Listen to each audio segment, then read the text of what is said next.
BBC Nepali सेवाको साँझ पखबाट सञ्जय ढकालको नमस्कार। आजको कार्यक्रममा काठमाडौँ उपत्यकामा दैनिक संक्रमण आज 1000को निकट, भिडभाड हुने स्थलमा सावधानी अपनाउन सुझाव। बेला बेलामा साबुन पानीले हात धुनाले मात्र पनि कोरोना भाइरसको संक्रमणमा 36% कमी ल्याउने देखाएको छ। कोभिडको त्रासका कारण मुटु रोगीहरू गम्भीर मर्कामा परिरहेको भनाई।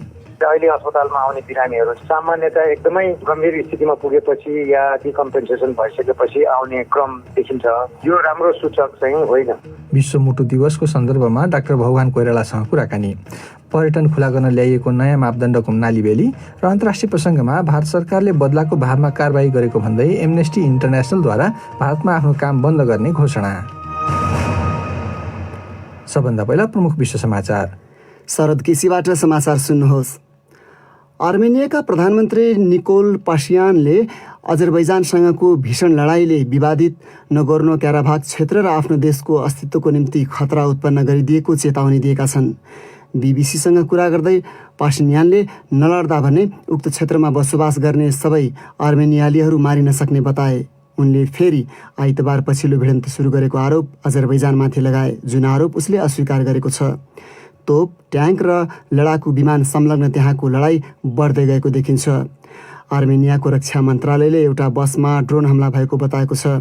तर अजरबैजानका राष्ट्रपति इल्हाम अलियफले अर्मेनियाको फौजले 10 जना नागरिकको हत्या गरेको आरोप लगाए। त्यहाँको स्थितिलाई लिएर राष्ट्रसङ्घको सुरक्षा परिषदको आपतकालीन बैठक हुँदैछ। मानवाधिकारवादी संस्था एमनेस्टी इन्टरनेसनलले भारत सरकारद्वारा आफ्नो ब्याङ्क खाता रोक्का गरिएपछि उक्त देशमा गरिरहेको काम रोक्न र कर्मचारी कटौती गर्न आफू बाध्य भएको बताएको छ। एमनेस्टीका एक अधिकारीले भारतमा मानवाधिकार दुरुपयोग उजागर गर्ने जो कोहीलाई पनि चुप लगाउन खोजिएको आरोप सरकारमाथि लगाए। डेभिड ग्रिफिथसले सरकारको उक्त कदम दुर्व्यवहार र आलोचनात्मक आवाज र नागरिक समाजमाथिको आक्रमणको एउटा अंश भएको बताए। भारत सरकारले ती आरोप अस्वीकार गरेको छ। बीबीसीकी योगिता लिमाए भन्छन्, विगतमा सरकारले एमनेस्टीमा बारे अनुसन्धान भइरहेको बताएको थियो, किनकि एमनेस्टीले आर्थिक सहायता बारेको भारतीय कानुनको उल्लङ्घन गरेको सरकारको ठम्याइ छ। कानुनको पूर्ण पालना गरेको बताउने एमनेस्टीले मानवाधिकारको उल्लङ्घन गरेको भनी आरोप सरकारमाथि लगाइएका कारण आफूसहितका अधिकारवादी समूहलाई निशाना बनाएको आरोप लगाएको छ। फ्रेन्च राष्ट्रपति इमानुएल म्याक्रोले बेलारुसका विपक्षी र राष्ट्रपति एलेक्सान्डर लुकासेन्का बीच वार्ता थाल्न युरोपले सहयोग गर्ने बाचा गरेका छन्। उनी लिथुआनियाको राजधानीमा विपक्षी नेत्री स्टेभलाना तिखानोभात्स्कायासँगको भेटवार्तापछि बोल्दै थिए, जो विवादित राष्ट्रपतीय चुनावपछि भागेर त्यहाँ गएकी हुन्। बीबीसीका जेम्स रोबिन्स भन्छन्, उनले फ्रेन्च नेताले सबै राजनीतिक बन्दीहरूको रिहाईको निम्ति दबाब दिने प्रतिबद्धता जनाउनुका साथै आफूलाई फ्रेन्च संसदमा सम्बोधनको निम्तो दिएको बताइन्। अगस्टमा भएको विवादित चुनावपछि बेलारुसमा प्रदर्शनहरू भइरहेका छन्। तपाईँ बीबीसी नेपाली सेवाको साँझ पख सुनिरहनु भएको छ। कुवेतका अमीर Sheikh Sabah Al Ahmad Al सबाहको 91 वर्षको उमेरमा निधन भएको घोषणा गरिएको छ। उनले सन् 2006 देखि कुवेतमा शासन गरेका थिए। शेख सादले राज्यारोहण गरेको केही दिनमै स्वास्थ्यका कारण राजीनामा दिएपछि उनी शक्तिमा आएका थिए। त्यसअघि उनले विदेश मन्त्री र अर्थमन्त्रीको जिम्मेवारी निर्वाह गरेका थिए। उनलाई देशको विदेश नीति दरिलो बनाउने शासकको रूपमा हेरिन्छ, जसले उक्त देशलाई क्षेत्रीय र अन्तर्राष्ट्रिय मध्यस्थकर्ताको रूपमा प्राथमिकतामा राखेको ठानिन्छ। 4 जना पुरुषद्वारा बलात्कृत भएकी भनिएकी 19 वर्षीय युवतीको मृत्युलाई लिएर भारतभरि व्यापक आक्रोश देखा परेको छ। उत्तर प्रदेश स्थित आफ्नो गाउँमा घाँस काट्न गएका बेला उनीमाथि उक्त हिंसा भएको थियो। उक्त घटनाका 4 जना संदिग्ध पक्राउ परेको प्रहरीले जनाएको छ। डाक्टरहरूले उनको मेरुदण्ड भाँचिएर पक्षपात भएको बताएका थिए। राजधानी दिल्लीमा प्रदर्शनकारीहरूले दोषीलाई फाँसीको सजाय दिनुपर्ने माग गरेका छन्। र पाकिस्तानले छिमेकीसँग मालिक नभई मित्रको सम्बन्ध चाहने बताउँदै अफगान शान्ति प्रक्रियामा आफ्नो पूर्ण समर्थन रहेको जनाएको छ। पाकिस्तान भ्रमणमा गएका अफगान नेता अब्दुल्लासँगै बसेर विदेश मन्त्री शाह महमुद कुरेसीले त्यस्तो आश्वासन दिएका हुन्। अफगान सरकार र तालिबानले दोहामा वार्ता सुरु गरेका छन् र अब्दुल्लाले लडाकुहरूसँग सहमतिमा पुग्ने प्रयासको निम्ति सरकारको तर्फबाट नेतृत्व गरिरहेका छन्। यो बीबीसी नेपाली सेवा हो।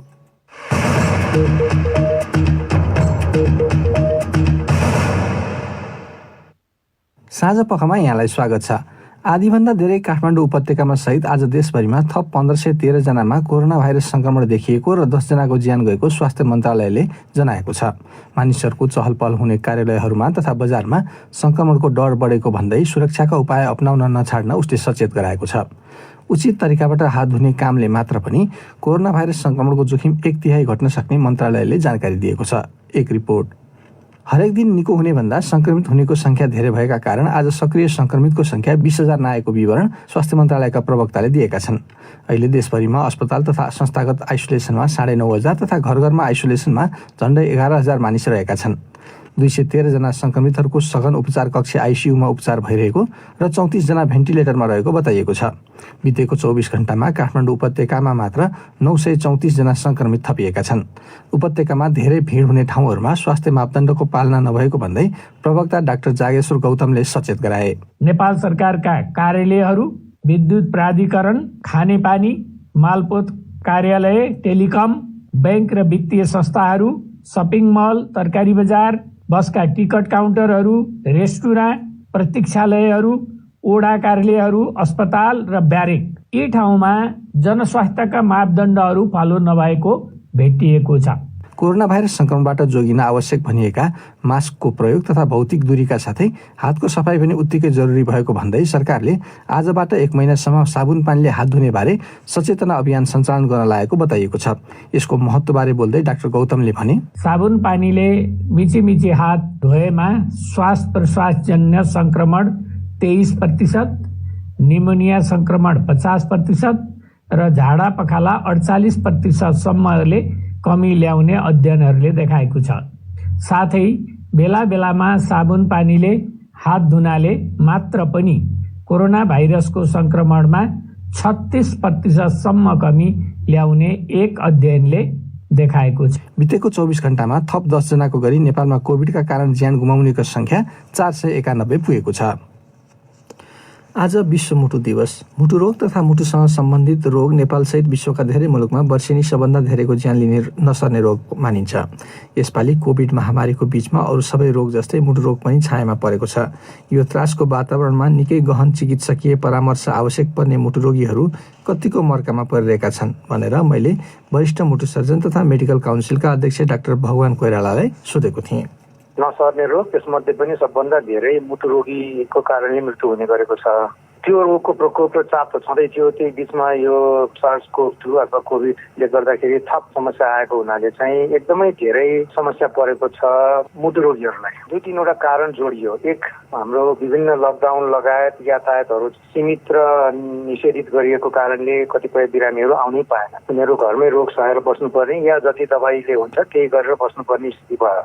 दोस्रो, उनीहरूलाई आउन पनि डर लाग्यो। कोभिड सर्ला, अस्पतालहरूमा भिडभाड हुन्छ भनेर कतिपयले सहेरै पनि घरमै बसे। यहाँसम्म कि हार्ट एट्याक पनि दुख्दाखेरि पनि डरले सहेर के हो भइहाल्यो हेर्दौँ भन्दै कतिपय के कसैलाई हानि पनि भयो होला ठुलै, आउन डराएर पनि आएन। आउँदाखेरि पनि अस्पतालहरूमा सहज एक्सेस नहुने अनि मान्छेहरू झन् अलिकति आउने आकर्षण घट्ने या कारण घट्ने हुने। जस्तो ओपिडीहरू त सहज तरिकाले चलेका छैनन् अनि विभिन्न अरू व्यवधानहरू अस्पतालहरूमा पनि छन्। सुरुमा अलिक डराएर चाहिँ जम्मै अभोइड गरेर दुःख मात्रै पाउने हुनाले पनि मान्छेहरू आएनन्। अहिले त त्यो बिस्तारै अलिक व्यवस्थित हुने गएको महसुस हुन्छ। तैपनि अस्पतालहरूमा नसर्ने रोगको नन कोभिड उपचारको लागि पहिला जस्तो सहज एक्सेस अहिले पक्कै पनि छैन। यो 3-4वटा कारणले गर्दाखेरि चाहिँ मुटु रोगीहरूको उपचार चाहिँ अहिले पहिलाको भन्दा कम्प्लिकेटेड बनेको छ, असम्भव त छैन। यो 5-6 महिना चैतदेखि यतातिर आउँदै गर्दाखेरि रोगहरू चाहिँ चापेर एकदमै कठिन अवस्थामा पुगेपछि कतिपयले अन्तिम अवस्थामा या कतिपयले चाहिँ डिकम्पेन्सेटेड भन्छ अङ्ग्रेजीमा, एउटा सहने क्षमता चाहिँ लागिसकेपछि अनि आउने स्थिति परेको छ। त्यसैले अहिले अस्पतालमा आउने बिरामीहरू चाहिँ सामान्यतया एकदमै गम्भीर स्थितिमा पुगेपछि या डिकम्पेन्सेसन भइसकेपछि आउने क्रम देखिन्छ। यो राम्रो सूचक चाहिँ होइन। अनि अब त्यस्ता खालका रोगीहरू, मुटु रोगीहरू जो घरमा हुनुहुन्छ होला, अब कसैले दबाई पनि पहिलादेखि खाइरहनु भयो होला, उहाँलाई तपाईँको सुझाव के त यो बेलामा? होइन, एकदमै हामीले चाहिँ यसमा धेरै व्यक्तिगत हिसाबले यस्तै अब यहाँहरूको जस्तै सञ्चार माध्यमबाट पनि हामीले भन्ने गरेका छौँ। चिकित्सकहरूलाई पनि आह्वान गरेका छौँ। अस्पतालहरूसँग पनि संवाद सञ्चारमा कुराकानीमा छौँ।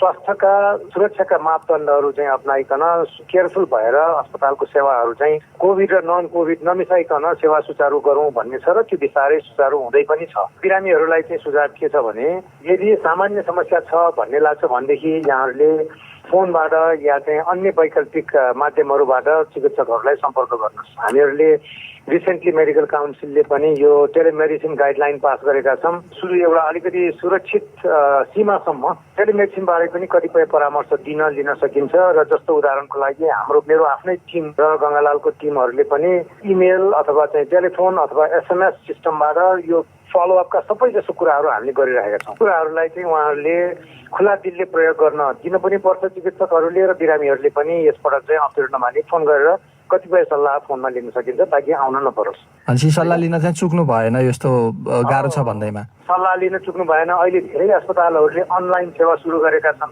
उनीहरूको इमेल सेवा खुल्ला छ। त्यो मान्छेहरूलाई थाहा नहुन सक्छ, तर यो चाहिँ धेरैतिर अहिले विस्तार भएको छ। धेरै अस्पतालले चाहिँ टेलिमेडिसिन सेवा पनि सुरु गरेका छन्। यो चाहिँ सेवाहरू उपलब्ध गरौँ। हामीलाई नै पनि फोन गरौँ। हाम्रो फोन त मैले भनिहालेँ खुल्लै छ। मुटु रोगीहरूलाई चाहिँ मेरो नम्बर पब्लिकै गर्दा पनि हुन्छ, धेरैलाई थाहा छ। उहाँहरूले मेरो टिमलाई पनि गरिरहनु भएको छ। गरौँ। यो बाटोले गर्दाखेरि दुःख पनि हुँदैन। यातायातको सुविधा गाह्रो भए पनि फोनबाट धेरै कुरा सल्टिन्छन्। अर्को कुरा चाहिँ म सुझाव के दिन चाहन्छु भने स्थानीय स्तरमा जहाँ जहाँ काठमाडौँ बाहिरका अस्पतालहरूमा देखाइरहनु भएको छ हाम्रा बिरामीहरूले आफू आत्तिएर दुगुरेर यता नआउने, त्यहीँको चिकित्सकसँग परामर्श गर्ने र उहाँको चिकित्सक र हामीहरू चाहिँ जो मुटु विशेषज्ञहरू छौँ यहाँ अथवा बाहिर पनि यो चिकित्सकहरूको बिचको चाहिँ अन्तरसंवादले पनि बिरामीको समस्या सल्टिन्छन्। काठमाडौँ नै आउनुपर्ने बाध्यता हुँदैन। यो कुरा पनि हामीहरूले चाहिँ अलिकति फेसिलिटेट गरिदिनु पर्ने छ कि चिकित्सकहरूले पनि हामीहरूसँग सम्पर्क गरेर बिरामीलाई त्यही हामीहरूले नै चित्त बुझाएर स्थानीय स्तरमा उपचार गर्दा पनि उही लेभलको केयरको सेवा दिन सकिन्छ भन्ने मेसेज दिनुपर्छ र म तपाईँ मार्फत त्यो सन्देश दिन चाहन्छु। चिकित्सकहरूले पनि खुलेर हामीलाई फोन गर्दा हुन्छ। अब यहाँहरूलाई सम्पर्क गर्न मिल्ने फोन नम्बर बताइदिन मिल्छ भने भनिदिनुहोस् न। मेरो त व्यक्तिगत नम्बरै लिए हुन्छ। मनमोहनको त्यो वेबसाइटमै छ। मनमोहनको वेबसाइटबाट कन्सल्टेसन पनि छ। गङ्गालालको पनि वेबसाइटमा नम्बर छ 374-704 हो र यो नम्बरहरू चाहिँ पब्लिकै छ। मेरो नम्बर चाहिँ 9851110055। सानो समस्याको लागि चाहिँ धेरै फोन गर्नुभयो भने हाम्रो काम धेरै डिस्टर्ब हुन्छ। तर चिकित्सकहरूले मेरो नम्बरमा चाहिँ एनी टाइम जति बेला पनि गर्दा हुन्छ र क्राइसिस पर्यो भन्ने लाग्छ भने बिरामीले पनि गर्दा हुन्छ। अर्को प्रसङ्गमा यहीसँग जोडिएको जस्तो कोभिड आफै पनि मुटु रोगीहरूको निम्ति थप जोखिमपूर्ण मानिन्छ, कोमोर्बिडिटी भनिँदो रहेछ। अब मुटु रोगीहरूले चाहिँ विशेष ख्याल राख्नुपर्ने जस्तो देखिन्छ। कसरी जोगिने डाक्टर? एकदमै महत्त्वपूर्ण प्रश्न गर्नुभयो। यो कोभिड आफैले पनि मुटु रोगको कोर्सलाई यसको चाहिँ नि नेचुरल हिस्ट्रीलाई परिवर्तित गरिदिएर चाँडै नै डिकम्पेन्सेट गराइदिन सक्छ होइन। त्यसैले दुईटा कुरा भयो। पहिलो कुरा चाहिँ कोभिड रोगबाट बच्ने मुटु रोगीहरूले विशेष ध्यान दिने। अब ध्यान त सबैले दिनु पर्यो, तर उहाँहरूले अलिक विशेष ख्याल गर्नु पर्यो, किनभने रोग लागिहाल्यो भने खतरा अलिक बढी हुन्छ। दोस्रो कुरा चाहिँ मुटु रोग लाग्न नदिने या मुटु रोगबाट बच्ने उपायहरू पनि कोभिडबाट बच्ने उपाय जस्तै हुन्। केही सामूहिक कमन प्रिभेन्टिभ कुराहरू छन् के साझा कुरा। धुम्रपान नगर्ने या गर्नेले छोड्ने यो आफैमा एकदम ठुलो कुरा हो। अब के गल्ती गर्नुभयो तर अब छोडिदिइहाल्नुहोस्। त्यसले कोभिडबाट पनि बच्न मद्दत गर्छ या लाग्दाखेरि पनि सन्चो हुन मद्दत गर्छ। त्यसले मुटु रोग हुनुबाट पनि बचाउँछ। सुगर प्रेसर कन्ट्रोल गर्ने त्यसले दुईटै नै फाइदा गर्यो। एक्सर्साइज गरिरहने, एक्सर्साइज गर्ने, श्वास प्रश्वासको एक्सर्साइज गर्ने, यो योगाहरू गर्ने भयो भने हाम्रो जिउ अलिकति फिट हुन्छ। कोभिड लाग्दा पनि रिकभरी सजिलो, त्यसले मुटु रोगलाई पनि बचाउँछ। त्यसै गरी चाहिँ यो खानपिनको कुरा, स्ट्रेस म्यानेजमेन्टको कुरा पनि यतिकै महत्त्वपूर्ण छ। ओबेसिटीको कुरा पनि। त्यसैले यी 3-4वटा कुराहरू चाहिँ सबैको लागि सामूहिक प्रिभेन्सनको कुराहरू हो। मुटु रोगको मुटु दिवसको दिन पनि यिनै कुराहरूमा ध्यान दियो भनेदेखि इभन कोभिडबाट बच्न या रिकभर गर्न पनि सजिलो। यो मुटु रोगको सम्बन्ध अब आहार विहार खानपान हिँडुलसँग छ। अब अहिले लकडाउन अनि अब सरकारले नै पनि बाहिर ननिस्किनु भने हुन्छ, घरमै थुनिन बाध्य छन् मानिसहरू। कसरी राम्रोसँग बस्न सकिन्छ? यो एकदम महत्त्वपूर्ण कुरा हो। यो मिक्स मेसेजिङ भन्छ अङ्ग्रेजीमा। नेपालीमा चाहिँ एकदम भ्रामक प्रचार हुने डर हुन्छ यस्तोमा होइन। घरबाटै ननिस्किनुहोस् भनेको चाहिँ हार्ट एट्याक हुँदा पनि घरै थुनेर ढोका लाएर बस्नुहोस् भने त होइन नि। त्यसैले चाहिँ समस्याको गम्भीरता हेरेर सकिन्छ टेलिफोनमा, मोबाइलमा, SMS-मा अथवा अन्य टेलिमेडिसिनको अन्य प्रक्रियाबाट चाहिँ चिकित्सकलाई सम्पर्क गर्नुहोस् या हामीलाई गर्नुहोस्। अब होइन त्योभन्दा पनि डरलाग्दो स्थिति भयो भनेदेखि अस्पतालमा जाने। त्यहाँ सामान्यतया सबै ठाउँमा अरू रोग बिरामीको रोग नसर्ने प्रक्रिया अप्नाएर अहिले उपचार धेरैतिर भएको छ। धेरै डराउनु पर्दैन होइन, डराएर मात्रै पनि हुँदैन। त्यसैले अस्पतालमा सल्लाह गर्न नजाने भन्ने पढान लिएर बस्नु चाहिँ अर्को घरतिरै पनि जस्तो शारीरिक अभ्यास गर्नुपर्छ यस्ता चिजहरूमा राम्रोसँग जुझ्नको लागि भन्ने छ। अब अहिले बाहिर निस्केर अभ्यास गर्न अलिक अप्ठ्यारो समय छ। एउटा कुरा तपाईँलाई मैले चाहिँ तपाईँ मार्फत सबै श्रोताहरूलाई के भन्न चाहन्छु भने बाहिर ननिस्किनु भनेको भिडभाडमा नजाने भनेको खुल्ला चौरमा जान केही समस्या हुँदैन। अथवा बाटोमा हिँड्दाखेरि पनि नजिक टाँसिएर हिँड्नु मात्रै भएन, तपाईँ 6 फिटको दूरी कायम गरिकन हिँड्नुहुन्छ मास्क लगाएर भने धेरै खतरा हुँदैन। धेरै होइन, त्यसलाई हामीले स्वीकार्य खतरा भन्छौँ, त्यसलाई फरक पर्दैन। खुल्ला ठाउँमा मान्छे भिड नहुने ठाउँमा सफा हावा भएको ठाउँमा गएर दौडिन जगिङ गर्न प्रब्लम हुँदैन। ननिस्किने भनेर चाहिँ ढोकामा चुकुल लगाएर बस्ने भनेको होइन, अथवा निस्कन नसकिने स्थिति छ या निस्कनु हुन्न भने पनि घरभित्रै कसरत गर्नुहोस्, सासको प्रश्वासको चाहिँ एक्सर्साइज गर्नुहोस्, अलिकति सँगसँगै हुने गरी एक्टिभिटी गरौँ ताकि हामीलाई मुटु रोगलाई पनि बचाउन सजिलो, फिट राख्नु पनि सजिलो र कोभिडबाट बच्न पनि सजिलो, लागेको मान्छेलाई रिकभर गर्न पनि सजिलो। उनी थिए वरिष्ठ मुटु सर्जन डाक्टर भगवान कोइराला। अब पालो श्रोता प्रतिक्रियाको प्रस्तुतिमा साथ दिँदैछन् साथी फणिन्द्र दाहाल। डाक्टर गोविन्द केसीले मेडिकल शिक्षा क्षेत्र सुधारका लागि भन्दै विभिन्न माग राखेर अनसन बसेको आज 16औं दिन हो। यो उनको 19औं अनसन हो। डाक्टर केसीले बारम्बार अनसन बस्नु नपर्ने स्थिति बनाउन कसले के गर्नु पर्ला, कृपया आफ्नो धारणा राख्नुहोस् भनेर सामाजिक सञ्जाल फेसबुक र ट्विटरमा हामीले गरेको प्रश्नमा थुप्रै प्रतिक्रिया प्राप्त भएका छन्। तीमध्ये केहीलाई यहाँ प्रस्तुत गर्दैछौँ। भीमराज साई लेख्छन्, गोविन्द केसीका माग निस्वार्थ छन्। उहाँका मागहरू पूरा हुनुपर्छ। उहाँको आवाज हामी गरिब दुखी विकट ठाउँका मान्छेको लागि हो। मित्र बन्धु ढकाल लेख्छन्, नेपालमा कानुन धेरै राम्रा छन् तर मुख्य अपराधीलाई राजनीतिक संरक्षण मिल्छ। त्यसकारण साधारण नागरिक र पहुँचवालाको लागि विभेद अझै कायम छ। कानुनभन्दा सजायको इच्छाशक्ति महत्त्वपूर्ण हो। बोधनाथ पौडेलको भनाइ छ, राज्यले डाक्टर केसीको अनसनलाई बेवास्ता गर्ने, नदेखे चाहिँ गर्ने, नसुनेको चाहिँ गर्ने अनि जीवनको अन्तिम घडीमा उनको प्राण बचाउनका खातिर मात्र उनको माग सम्बोधन गरी चाहिँ आश्वासन दिएर फर्कने गरेको धेरै भयो। यसो नगरेर उनको मागलाई संवेदनशील भएर सम्बोधन गर्नतिर राज्य लाग्नु पर्यो र अनसन स्थलबाट फर्केर गएपछि उनको मागलाई हल्का रूपमा लिई व्यवस्था गरेर मेडिकल माफियातिर लाग्ने काम राज्यले गर्नु भएन। दीपक खतिवडा भन्छन्, डाक्टर गोविन्द केसीले राखेका माग र गरेको कार्यमा जनस्तरबाट वा राजनीतिक स्तरबाट न समर्थन न आलोचनाको पीडाबाट पीडित बन्नुपर्ने दुर्भाग्य उनको मात्र होइन, तमाम नेपाली जनताकै हो। विद्वता बिक्री हुने भलादमीले भरिएको मेरो देश। इराज कार्की भन्छन्, नेपाल सरकारले सम्झौता गर्ने तर सम्झौताको पालना नगर्ने परिपाटी नै सबैभन्दा खतरनाक हो। यसले सरकारको विश्वासमाथि पनि प्रश्न उठ्छ। प्रमोद केसीको भनाइ छ, अब आवाज युवाहरूको हो। सरकारलाई कसरी ठिक गर्ने, अब देशको भविष्य हेर्न युवाहरूले जाग्नुपर्ने देखिन्छ। अब एउटा अन्तर्राष्ट्रिय प्रसङ्ग। एमनेस्टी इन्टरनेसनलले भारत सरकारको बदलाभावका कारण त्यहाँ आफ्नो काम बन्द गर्न बाध्य भएको जनाएको छ। उसले भारत सरकारमाथि मानवाधिकार सङ्गठनहरू विरुद्धको अभियानमा लिप्त भएको आरोप पनि लगाएको छ। भारत सरकारले उक्त आरोप अस्वीकार गरेको छ। बीबीसी विवरणहरूमा आधारित एक रिपोर्ट शरद केसीबाट। भारतमा आफ्नो ब्याङ्क खाता रोक्का गरिएको र त्यससँगै कर्मचारी कटौती गर्न तथा अनुसन्धान लगायतका सबै काम रोक्न आफू बाध्य भएको एमनेस्टीको भनाइ छ। उक्त संस्थाका अनुसन्धान वकालत र नीति सम्बन्धी वरिष्ठ निर्देशक रजत खोसलाका भनाइमा निकै नियोजित रूपमा एमनेस्टी इन्टरनेसनलले सरकारद्वारा दुर्व्यवहार, आक्रमण र दादागिरीको सामना गर्नु परेको छ। उनले भने, यो सबै मानवाधिकारको निम्ति हामीले जे गरिरहेका छौँ त्यसप्रतिको सरकारको असन्तुष्टि हो। चाहे त्यो दिल्ली दङ्गाबारेको हाम्रो अनुसन्धानलाई लिएर होस् वा जम्मू कश्मीरमा चुप लगाइएका आवाजबारे हामीले उठाएका प्रश्नको जवाब दिन सरकारले चाहिरहेको छैन। गत महिना जारी गरेको प्रतिवेदनमा उक्त समूहले हिन्दू र मुस्लिम बीच गत फेब्रुअरीमा भएको घातक धार्मिक दङ्गामा राजधानी दिल्लीको प्रहरीले मानवाधिकारको उल्लङ्घन गरेको बताएको थियो। दिल्ली प्रहरीले उक्त प्रतिवेदनको खण्डन गरेको थियो। गत महिना उसले जम्मू कश्मीरमा बन्दी बनाइएकाहरूको रिहाईको पक्षमा आवाज समेत उठाएको थियो। एमनेस्टी इन्डिया विरुद्ध उसको एउटा कार्यक्रममा भारत विरोधी नारा लगाइएको भन्दै सन् 2016 को अगस्तमा देशद्रोहको उजुरी दर्ता गरिएको थियो। 3 वर्षपछि एउटा अदालतले ती आरोप खारेज गर्न आदेश दिएको थियो। वित्तीय अपराधको अनुसन्धान गर्ने एउटा विभागले एमनेस्टीको बेङ्गलोर स्थित कार्यालयमा सन् 2018 को अक्टोबरमा छापा मारेको थियो। उसले सन् 2019 को सुरुमा पनि आयकर विभागले आफ्ना दर्जनौं दाताहरूलाई पत्र लेखेको जनाएको छ। त्यसपछि सोही वर्ष भारतको गृह मन्त्रालयले दर्ता गरेको मुद्दाका आधारमा एमनेस्टीका कार्यालयहरूमा केन्द्रीय अनुसन्धान ब्युरो सीबीआईले छापा मारेको थियो। यसअघिको सरकार पनि विदेशी सहायताको गैर नाफामुखी खास गरी मानवाधिकारवादी संस्थाहरूप्रति सजग थियो। विदेशबाट सहायता भित्र्याउन लिनुपर्ने अनुमतिको आवेदन बारम्बार अस्वीकृत गरिएको भन्दै एमनेस्टीले सन् 2009मा पनि भारतमा आफ्नो काम रोकेको थियो। भारतमा त्यसबेला कांग्रेस नेतृत्वको सरकार थियो जो अहिले प्रतिपक्षमा छ। भारतमा केही वर्ष यता विदेशी सहायता सम्बन्धी कानुनहरूमा कडाई गरिएको छ र गैर नाफामुखी हजारौं समूहहरूलाई विदेशबाट रकम भित्र्याउन रोक लगाइएको छ। शरद केसी। अब देशभित्रकै केही प्रसङ्ग।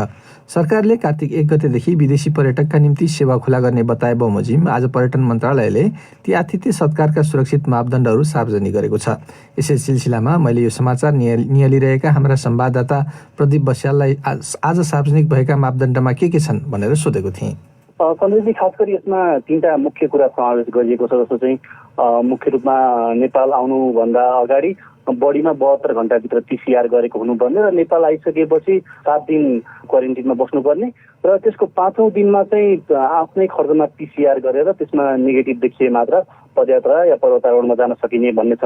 अब त्यसबाहेक चाहिँ तेस्रो बुँदामा चाहिँ $5,000 बराबरको बिमा अनिवार्य रूपमा गरेर आएको हुनुपर्ने भन्ने छ। अब त्यो बिमाले कति समेट्छ भन्ने कुरा पनि अझै स्पष्ट भइसकेको छैन।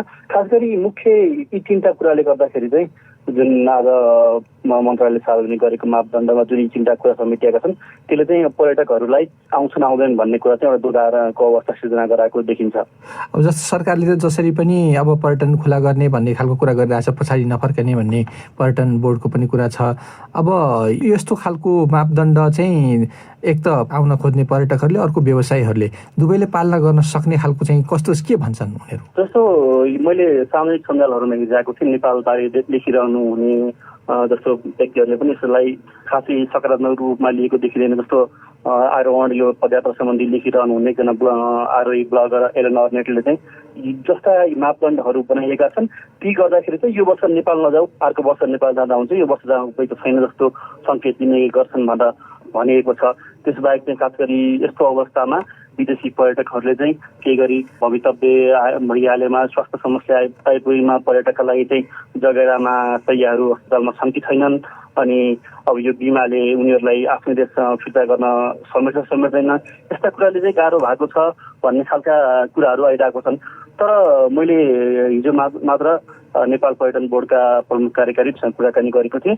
उहाँले चाहिँ खास गरी अब यो असहज अवस्थामा खास गरी यो पटक आन्तरिक पर्यटकलाई नै नेपाल घुमाउन सकियो भने कम्तीमा नेपालको पर्यटन चाहिँ धराशयी हुनबाट जोगिने, किनकि उहाँले यसअघि चाहिँ उहाँले 30% जति पहिले नै यो सडक यामका लागि आउने भनेका पर्यटकहरू आउन सक्छन् भनेर भन्नुभएको थियो। तर हिजोको कुराकानीमा त्यसबारेमा खासै उहाँ आशावादी भएको देखिन। बरु उहाँले चाहिँ पछिल्ला केही वर्षमा चाहिँ जति विदेशीले नेपाल आएर खर्च गर्थे त्योभन्दा बढी खर्च चाहिँ नेपालीहरू नै बाहिर गएर गर्ने गरेको एउटा जुन राष्ट्र ब्याङ्कको विवरणले पनि देखाउँछ। त्यसले गर्दाखेरि चाहिँ कम्तीमा आन्तरिक पर्यटकहरूलाई नै देशभित्र घुमाउन सकियो, उनीहरूलाई परिचालन गर्न सकियो भने कम्तीमा नेपालको अर्थतन्त्र अहिलेलाई चाहिँ बच्न सक्ने भनेर चाहिँ आन्तरिक पर्यटनमा जोड दिएको चाहिँ देखिन्छ। र उहाँकै भनाइलाई बल दिने गरी चाहिँ जुन आन्तरिक अब यो वायु सेवाहरू जुन सुरु भए तिनमा पनि यो जुन आन्तरिक विभिन्न पदयात्रा रुटका विभिन्न पर्यटक स्थलका प्याकेजहरूमा चाहिँ अहिलेसम्म नेपालीहरूकै एउटा राम्रो पाउलले राम्रै सङ्ख्यामा उनीहरू घुमिरहेको देखिन्छ। उनी थिए हाम्रा संवाददाता प्रदीप बस्याल। यसै प्रसङ्गमा आन्तरिक पर्यटन प्रवर्धनबारे पनि सरकारले नयाँ मापदण्ड तथा सुरक्षित उपायहरू अघि सारेको छ।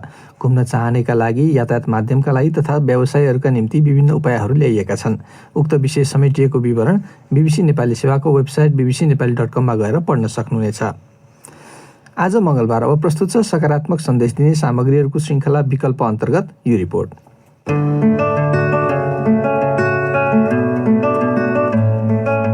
कथा कविताका किताबहरू जो चाहिँ सबै खालका उमेर समूहलाई सहने खालका किताबहरू त्यसरी खोज्यौँ हामीले। त्यसले त विभिन्न कुराको ज्ञान सचेतना गराएको छ अनि समूहलाई पनि पास गराएको छ।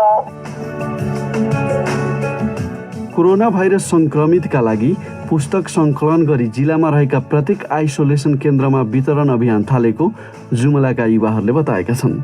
मन परेका पुस्तक पढ्न पाइने भएपछि समय बिताउन सहज भएको सङ्क्रमितहरू बताउँछन्।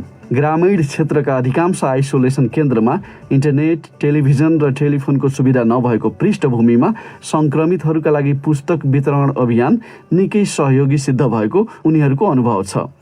सकारात्मक प्रयासबारे चर्चा गरिने विकल्पको बाटोमा प्रस्तुत छ। जुम्लाबाट हाम्री संवाददाता कृष्णमाया उपाध्यायले पठाएको यो रिपोर्ट। घर परिवार र आफन्तसँग छुट्टिएर बस्दाको समय बिताउनको लागि र फुर्सदको समयमा थप ज्ञान हासिल गर्न पुस्तकहरूले सहयोग पुर्याएको जुम्लाका विभिन्न आइसोलेसनमा रहेका कोरोना भाइरस संक्रमितहरूले बताएका छन्। अघि पछिको समयमा कामबाट फुर्सद नपाइएको भए पनि यति बेलाको समयमा नयाँ कुरा सिक्न र समय बिताउन समेत पुस्तकले सहयोग पुर्याइरहेको बताउँछिन् जुम्लाको कर्णाली स्वास्थ्य विज्ञान प्रतिष्ठानको आइसोलेसनमा रहेकी एकजना कोरोना संक्रमित। पढ्न इन्ट्रेस्ट हुन्छ नि त। गुगल चाहिँ राम्रो छ, ज्ञानवर्धक नै छ, काम गरिरहेको छ, कतिरहेको त्यही ठिक छ। त्यो कुरोहरू थाहा भयो। त्यो म्याक्सिमम चाहिँ बुकहरू पढ्यो पढ्नुलाई। आइसोलेसनमा रहेको समयमा आफूलाई मन परेको लेखकहरूको पुस्तक पढ्न पाइएपछि खुसी लागेको संक्रमितहरूले बताएका छन्। यसले गर्दा पढ्ने बानीको विकास हुनुका साथै मानसिक समस्यालाई कम गर्न सहज भइरहेको बताउँछिन् जुम्लाको अर्को आइसोलेसनमा रहेकी अर्की एकजना संक्रमित। पुस्तकहरू पढ्दा होइन त्यसले त विभिन्न कुराको ज्ञान गुण सचेतना गराएको छ अनि समयलाई पनि पास गराएको छ, हिस्ट्री पनि बनाएको छ, खुसी दिने खालका पुस्तकहरू पनि छ होइन। अनि व्यायामको कुरा छ, ध्यानको कुरा छ, मेडिटेसनको कुराहरू पनि छ। त्यसले चाहिँ खुसी नै बनाउँछ। जुम्लाका केही युवाहरूको पहलमा सामाजिक सञ्जाल मार्फत पुस्तक संकलन अभियान सुरु गरेर एउटा आइसोलेसनमा 15 देखि 25 वटा सम्म पुस्तक हस्तान्तरण गरिएको युवाहरूले बताएका छन्। कोरोना भाइरस संक्रमितहरूलाई मानसिक तनाव नहोस् र समय बिताउन समेत सहज होस् भन्ने उद्देश्यले पुस्तक संकलन अभियान सुरु गरिएको बताउँछन् जागौं कर्णाली नेपाल युवा क्लबका अभियानकर्ता धनराज सुनार। हाम्रो पहुँच पुग्ने ठाउँसम्म चाहिँ हामीले चाहिँ किताब कलेक्सन गरेका थियौँ। त्यसमा चाहिँ जुम्लाका स्थानीय लेखकहरू र पाठकहरूबाट हामीले त्यो किताबहरू कलेक्सन गरेका थियौँ। यसमा चाहिँ विभिन्न खालका किताबहरू छन्, कथाहरू, कविताहरू, पदयात्राका कुराहरू छन्, त्यसपछि टुरिज्म सेक्टरका किताबहरू पनि छन्, राजनीतिकदेखि लिएर सीमा विवाददेखि लिएर सबै कुराहरू छ शिक्षाको। आइसोलेसनमा रहेका सबै उमेर समूहका मानिसहरूलाई मध्यनजर गरेर विभिन्न विधाका पुस्तकहरू विभिन्न व्यक्ति, संस्था तथा कार्यालयहरूको सहयोगमा संकलन गरेर वितरण गर्दा टेलिफोन र इन्टरनेट नभएको ठाउँमा वैकल्पिक रूपमा पुस्तकले राहत पुगिरहेको बताउँछिन् पुस्तक संकलनको अर्की अभियानकर्ता जयलक्ष्मी चौलागाई। कथा कविताका किताबहरू जो चाहिँ सबै खालका उमेर समूहलाई सहने खालका किताबहरू त्यसरी खोज्यौँ हामीले। जुम्लाको हकमा हेर्ने हो भने इन्टरनेटको त्यति राम्रो पहुँच सबै ठाउँमा नभएको, बत्तीको पनि त्यति राम्रो व्यवस्था नभएको, अब जस्तो सदरमुकाममा हुनेहरूलाई त सजिलो होला केही हदसम्म, किनभने त्यो खालका सुविधाहरू पाउनलाई अरू स्थानीय तहमै बस्नुभएको उहाँहरूलाई चाहिँ त्यो सुविधा नभएको भएर यो किताबले पक्कै पनि राहत गराएको छ। एक नगरपालिका र 7 वटा गाउँपालिका रहेको जुम्लाका सबै स्थानीय तहमा 50-50 बेडको आइसोलेसन निर्माण गरिएको हुनाले संक्रमितहरूको संख्याको आधारमा पुस्तक वितरण गरिएको युवाहरूले बताएका छन्। पुस्तकको साथसाथै आइसोलेसन पछि घरमा फर्किँदा के कस्तो सुरक्षाका उपायहरू अपनाउनु पर्छ भन्ने विषयमा छापिएका सन्देशमूलक पम्पलेटहरू समेत युवाहरूले निःशुल्क रूपमा वितरण गर्दै आएको जानकारी दिएका छन्। यसले गर्दा समय बिताउन र विभिन्न किसिमका चिन्ता र डरलाई भुलेर आत्मविश्वास बढाउन समेत सहज भइरहेको आइसोलेसनमा रहेका संक्रमितहरूले बताउँदै आएका छन्।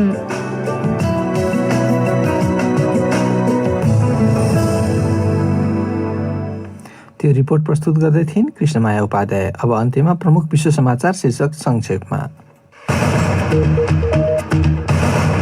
अर्मेनियाका प्रधानमन्त्रीले अजरबैजानसँगको भीषण लडाईँले विवादित नगोर्नो क्याराबाख क्षेत्र र आफ्नो देशको अस्तित्वको निम्ति खतरा उत्पन्न गरिदिएको चेतावनी दिएका छन्।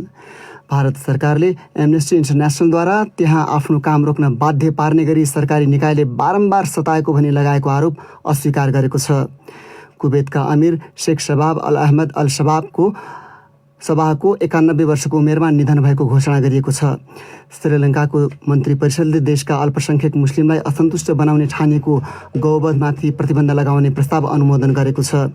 भारत उत्तर प्रदेशमा सामूहिक बलात्कारको शिकार भएकी भनिएकी 19 वर्षीय युवतीको मृत्युलाई लिएर देशभरि व्यापक आक्रोश देखिएको छ र पाकिस्तानले छिमेकीसँग मालिक नभई मित्रको सम्बन्ध चाहेको बताउँदै अफगान शान्ति प्रक्रियामा आफ्नो पूर्ण समर्थन रहेको जनाएको छ।